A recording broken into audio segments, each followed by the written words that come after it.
Anda kembali bersama kami di Selamat Pagi Indonesia, pemirsa. Partai Persatuan Pembangunan atau P3 kini tengah harap-harap cemas menanti hasil rekapitulasi suara untuk bisa melenggang ke Senayan. Kenapa? Pasalnya P3 ini menargetkan sedikitnya ada 19 kursi di Senayan, setidaknya sama dengan pada periode yang sebelumnya.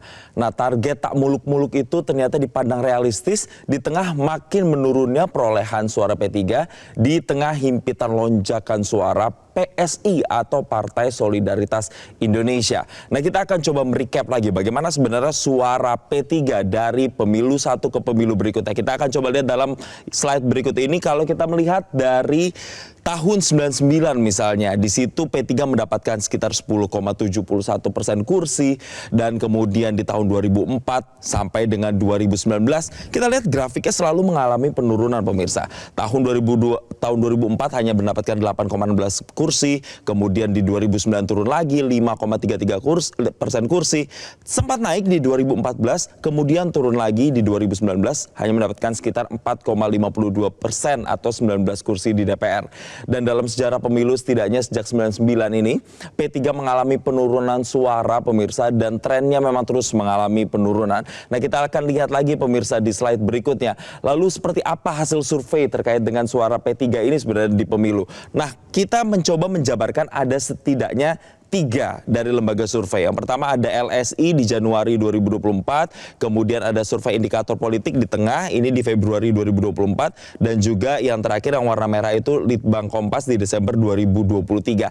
Artinya kalau kita lihat di sini, pemirsa, dari P3 misalnya dari LSI di Januari itu mendapatkan suara 2,3%, kemudian PSI-nya 2,2%. Sementara untuk di survei indikator politik di Februari 2024, kita bisa lihat di sini 2,2% untuk P3 dan 2% untuk PSI. Sementara untuk di Litbang Kompas di Desember 2023, P3 ini mendapatkan 2,4% kursi, dan kemudian PSI ini 2,6% kursi.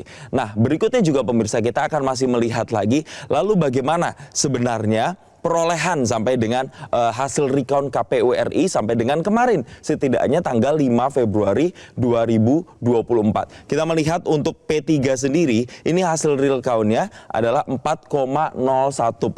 Artinya memang sangat tipis sekali dengan ambang batas atau parliamentary threshold kita, yaitu 4% kalau sesuai dengan undang-undang. Namun itu pun belum melampaui hasil suara di Pileg 2019. Meski hasil resminya belum keluar, ya pemirsa, kita bisa melihat ya, kalau di sini PSI dari survei-survei yang saya bacakan sebelumnya, di sini PSI naik, ada lonjakan sekitar 3,13%. Padahal di survei-survei tadi sebelumnya hanya berkisar di 2%-an saja. Dan yang membuat publik dan P3 ini terkejut adalah beberapa waktu terakhir memang karena PSI ini mengalami lonjakan menjadi 3,13%. Dan inilah, pemirsa, yang barangkali bisa menimbulkan adanya kecurigaan bagi P3 karena adanya oknum yang memiliki akses untuk melakukan penggelobongan suara dari PSI. Nah, P3 sendiri sebenarnya sudah buka suara terkait ini yang disampaikan oleh politikus PDIP P3 yaitu Ahmad Baidowi yang menyebut sudah mendengar ada dugaan operasi pemenangan PSI bahkan sebelum pemilu. Jelajahi cara baru mendapatkan informasi. Download Metro TV Extend sekarang.